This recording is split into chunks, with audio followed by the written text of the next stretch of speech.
بسم اللہ الرحمن الرحیم وَآتَصِمُوا بِحَبْلِ اللَّهِ جَمِيعًا وَلَا تَفَرَّقُوا۔ یہ سورہ ال عمران کی آیت نمبر 103 ہے۔ اس میں اللہ فرما رہا ہے اور مضبوطی سے تھام لو تم اللہ کی رسی کو سب مل کر اور فرقہ بندی نہ کرو۔ اللہ پاک اس میں فرما رہا ہے مسلمانوں کو کہ فرقہ بندی نہ کرو۔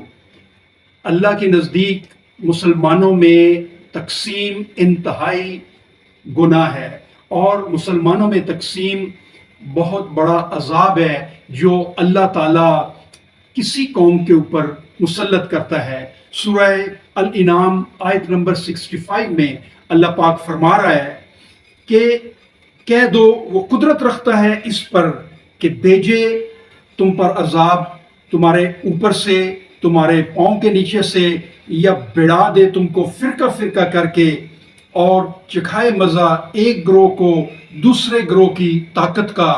دیکھو کس طرح ہم بار بار پیش کرتے ہیں ان کے سامنے اپنی نشانیاں تاکہ وہ سمجھ جائیں۔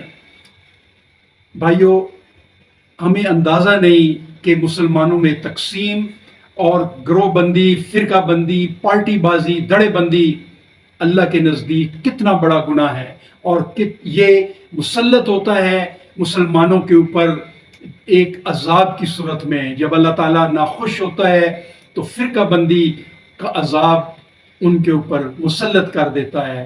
بھائی اور دوستو، فرقہ بندی سے بچیں اور اتحاد اور یکجہتی پیدا کریں۔